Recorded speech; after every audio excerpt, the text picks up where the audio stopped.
Welcome to the पाठशाला। आज हम बात करेंगे हिस्ट्री के टॉपिक की कि हिस्ट्री में क्या पढ़ें और क्या क्या स्किप कर दें। इसके पहले हम बायोलॉजी की बात कर चुके हैं, इंडियन पॉलिटी की बात कर चुके हैं।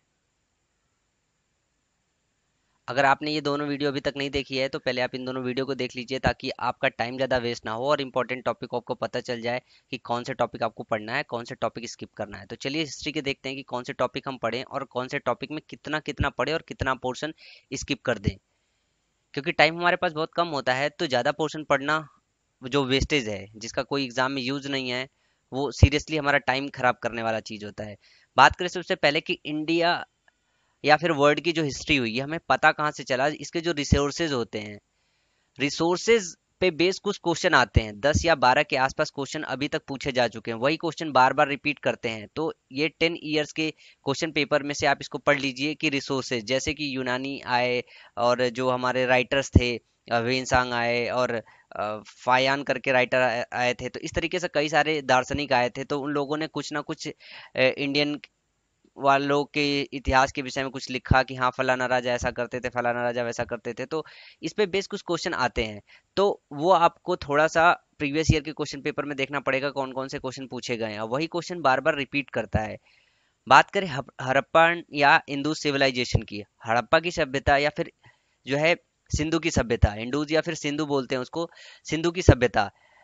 इस पे जो क्वेश्चन है थोड़ा सा ज्यादा डिटेल में पूछ लेता है, तो आप एक दो स्टडी मारिए, और इतना समय नहीं है आपके पास कि आप बहुत ज्यादा इसको रिटेन करें। इस पे जो क्वेश्चन बनते हैं वो ऑलरेडी पूछे जा चुके हैं, 20 25 30 क्वेश्चन पूछे जा चुके हैं, वही क्वेश्चन दोबारा रिपीट होंगे। तो आप प्रीवियस ईयर के क्वेश्चन पेपर साथ में एक दो स्टडी से आपका काम चल जाएगा।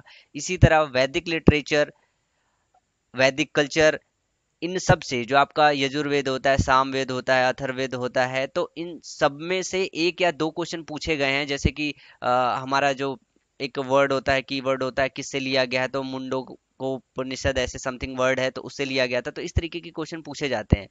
इसके अलावा अगर हम बात करें लिटरेचर ऑफ वैदिक ट्रेडिशन की, ऋग वैदिक की, अर्ली वैदिक पीरियड की, लेटर वैदिक पीरियड की, तो इन सबको आपको डिटेल में पढ़ने की जरूरत नहीं है। 10 ईयर्स के पेपर्स आप सिर्फ पढ़िए और आपका काम चल जाएगा, इससे ज्यादा डिटेल में टाइम वेस्ट है। महाजनपदाज, महाजनपदाज से बहुत सारे क्वेश्चन पूछे जाते हैं। लाइक इसमें जितने भी महाजनपदाज थे, 15 16 जो भी हैं, उनके कैपिटल्स पूछे जाते हैं कि इसकी कैपिटल क्या है। तो आपको याद रखना पड़ेगा कुछ इंपॉर्टेंट महाजनपदाज की जो है कैपिटल क्या है। Haryanka dynasty, Shishunaga dynasty, Nanda dynasty, इन सब के विषय में डिटेल पढ़ने की जरूरत नहीं है, आप स्किप कीजिए इनको। और जो भी आपका जो क्वेश्चन आया है पिछले 10 सालों में, वो क्वेश्चन आप सिर्फ देखिए। बहुत सारे स्टूडेंट ये सवाल करते रहते हैं कि ये सर मिलेगा कहाँ पे। ये आपको किरण प्रकाशन की एक बुक आती है जिसमें 1919 से 2015 तक आपको अगर लेटेस्ट एडिशन लेंगे तो आपको मिल जाएगी। इसमें चैप्टर वाइज दिया रहता है, अलग अलग छांट के भी दिया रहता है। तो उसमें सिर्फ आपको क्या करना है कि क्वेश्चन और उसके सोल्यूशन देखना है, उससे ज्यादा डिटेल में मत पढ़िए, कोई फायदा नहीं मिलेगा। फॉरेन इन्वेजन, जैसे अलेक्जेंडर आया, सिकंदर आया, कई सारे लोग आए, तो उनके विषय में थोड़े बहुत डिटेल्स पूछता रहता है। तो जितने भी डिटेल्स है वो सब प्रीवियस ईयर के क्वेश्चन पेपर से काम चल जाएगा।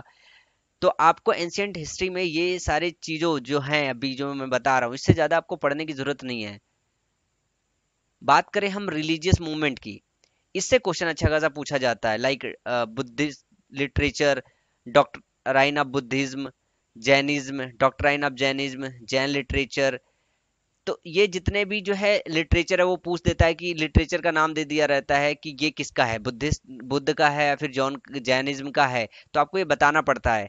और बुद्ध से, भगवान बुद्ध से रिलेटेड, गौतम बुद्ध से रिलेटेड कुछ और क्वेश्चन पूछे जाते हैं कि इनको महानिर्वाण कहाँ पे प्राप्त हुआ, इनका जैसे डेथ हुआ तो वहां पे क्या बोलते हैं, किस प्लेस का नाम पूछ देता है।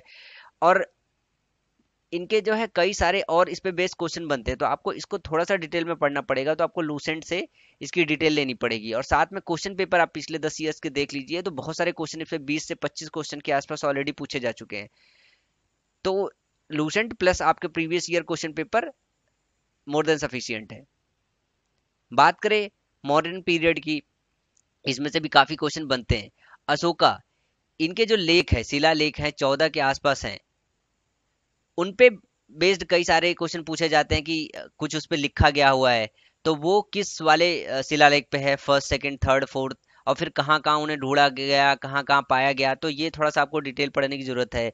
चंद्रगुप्त मौर्य से थोड़ा सा क्वेश्चन पूछा जाता है, एक या दो आपको प्रीवियस ईयर के क्वेश्चन पेपर में मिल जाएगा, इससे ज्यादा डिटेल में जाने की जरूरत नहीं है। बिंदुसारा भी जो है, इनकी भी डिटेल बहुत ज्यादा आपको पढ़ने की जरूरत नहीं, बस अशोका की डिटेल थोड़ा सा पढ़ने की जरूरत है। Post Maurya period, pre Gupta period, Sangam period, Chera, Chola, Pandya, Gupta period, post Gupta period, इन सब पार्ट को आप स्किप कीजिए, सिर्फ 10 ईयर के क्वेश्चन पेपर्स सॉल्व कर लीजिए, मोर देन सफिशियंट है वो।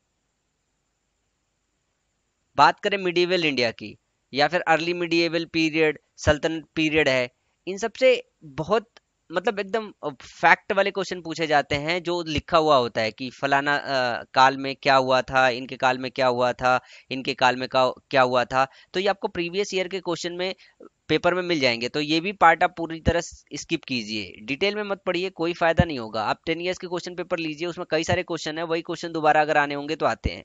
विजयनगर पीरियड के विषय में एक दो सवाल पूछ लेता है, तो इसकी एक दो रीडिंग मार सकते हैं आप लूसेंट से कि संस्थापक कौन था। तो ज्यादातर यह है कि जितनी भी डायनेस्टी है, जितने भी वंश हैं, उनके संस्थापक का नाम पूछता है, तो आप उनके संस्थापक के नाम रिटेन कर लीजिए एक बार, उससे आपका काम चल जाएगा। बात करें भक्ति मूवमेंट्स की 15th 16th सेंचुरी में, इससे अच्छे खासे क्वेश्चन पूछे जाते हैं, like Ramanuj, Guru Nanak.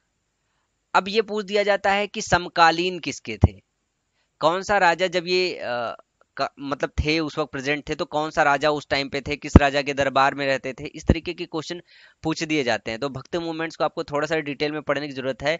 Previous 3 years के क्वेश्चन पेपर पढ़ेंगे और एक दो रीडिंग आप लूसेंट से लगा देंगे, तो आपका काम हो जाएगा।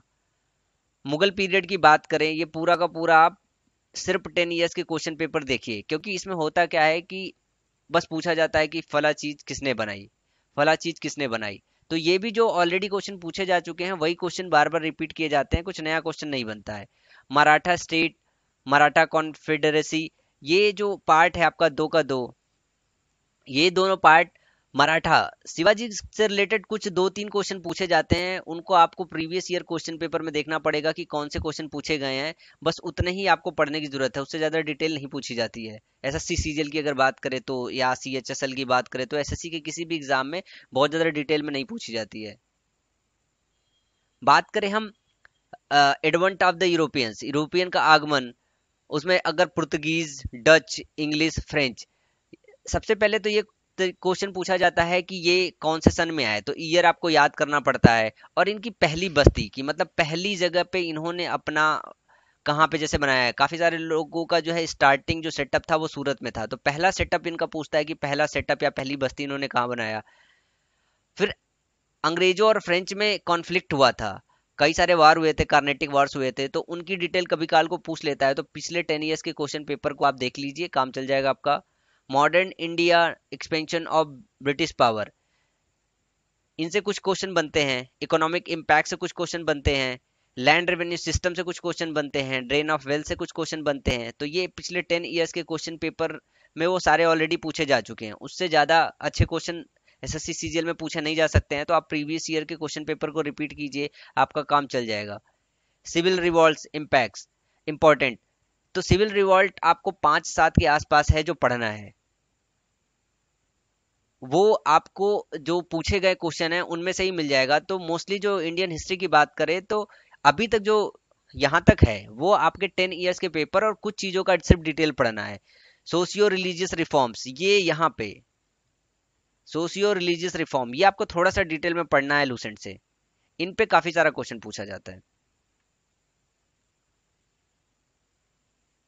फ्रीडम स्ट्रगल, फ्रीडम स्ट्रगल में आपका 1857 पे कुछ 3-4 क्वेश्चन पूछा जाता है। जैसे एक क्वेश्चन पूछा जाता है कि मंगल पांडे कौन से इन्फेंट्री के सेना में थे, मतलब इन्फेंट्री पूछा जाता है। और इसके अलावा जो पूछा जाता है फ्रीडम स्ट्रगल से, वो गार्डियन इरा से पूछा जाता है। गार्डियन इरा से बहुत सारा क्वेश्चन पूछा जाता है, वो मैंने सारा का सारा यहाँ पे लिख रखा है, जैसे Khilafat movement, non cooperation movement, Swaraj party, Simon commission, Nehru committee report, points of Jinnah, Lahore session, Dandi march, the first round table conference, Gandhi Irwin pact, Delhi pact of the second round table conference, the communal award, MacDonald award, Poona pact. ये जितना भी मैंने आपको लिख रखा है, ये देखने में बड़ा लग रहा है, लेकिन इन सब के विषय में आपको एक एक दो दो लाइंस ही पढ़नी है। लाइक जैसे इंपॉर्टेंट चीजें हैं कि ये कब हुआ था, और अगर कुछ एक आध चीजें हटके हुई हो इंपॉर्टेंट, तो बस वो पढ़ने की जरूरत है। इससे ज्यादा आपको पढ़ने की जरूरत नहीं है। जैसे 1905 1906 के आसपास कांग्रेस में फूट पड़ी थी, तो आपको वो पढ़ने की जरूरत है। 1909 के आसपास में कुछ हुआ था, वो इंपॉर्टेंट चीजें पढ़ने की जरूरत है। इसके अलावा गांधीयन इरा में बहुत सारी चीजें हुई, जैसे Gandhi Ambedkar pact, the round table conference, the government of India, Congress ministry resign, Pakistan resolution, Lahore resolution, August offer, Linlithgow offer, individual civil disobedience, individual satyagraha, the Cripps mission, quit India movement, Gandhi ji fast, CR formula. इन सब के विषय में आपको दो दो तीन तीन लाइन पढ़नी है कि ये जो ईयर था कि कब हुआ, या फिर एक आध इंपॉर्टेंट कोई और पॉइंट है, तो बस इससे ज्यादा आपको पढ़ने की जरूरत नहीं है। उससे आपका काम चल जाएगा। लेकिन इन सब का जितना मैंने यहाँ पे इंपॉर्टेंट चीजें रख रखी है, इनका सबका आपका एक एक दो दो लाइन का डिटेल लेना पड़ेगा। Wavell plan, Shimla conference, INA trial, royal Indian navy, rating mutiny, cabinet mission, direct action campaign, interim government, formation of constituent assembly, Attlee's announcement, Mountbatten plan, the Indian independence act 1947, integration of states. इन सब का जो है आपको दो दो तीन तीन लाइन का डिटेल लेना है। देखने में बड़ा लग रहा है, पर दो दो तीन तीन लाइन का डिटेल लोगे तो आप तीन चार पेज में सारा का सारा ये निपट जाएगा, गादी नीरा। और यही सबसे ज्यादा क्वेश्चन आपके एसएससी सीजीएल में पूछा जाता है। इसके अलावा कुछ क्वेश्चन और पूछे जाते हैं, जैसे फ्रेंच की कॉलोनीज, पुर्तगीज कॉलोनीज इंडिपेंडेंस के बाद कहाँ कहाँ पे रही थी, बाद में उनको फ्रीडम या फिर इंडिया में कब मिलाया गया, तो इस तरीके की कुछ क्वेश्चन पूछे जाते हैं। या प्रीवियस ईयर के क्वेश्चन पेपर में देख लीजिए, मिल जाएगा, और वही काफी है।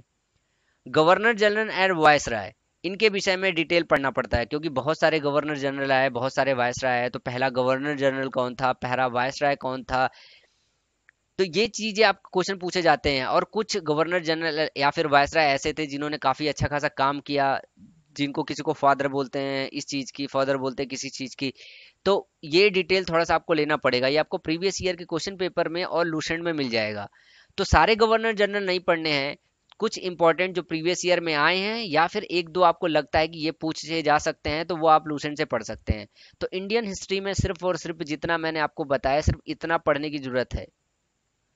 इससे ज्यादा पढ़ना टोटल टाइम ऑफ वेस्ट होता है। अभी के लिए इतना ही। नेक्स्ट लेक्चर में कुछ और सब्जेक्ट की इंपॉर्टेंट टॉपिक की बात करेंगे इसी तरह। तब तक के लिए थैंक यू, बाय।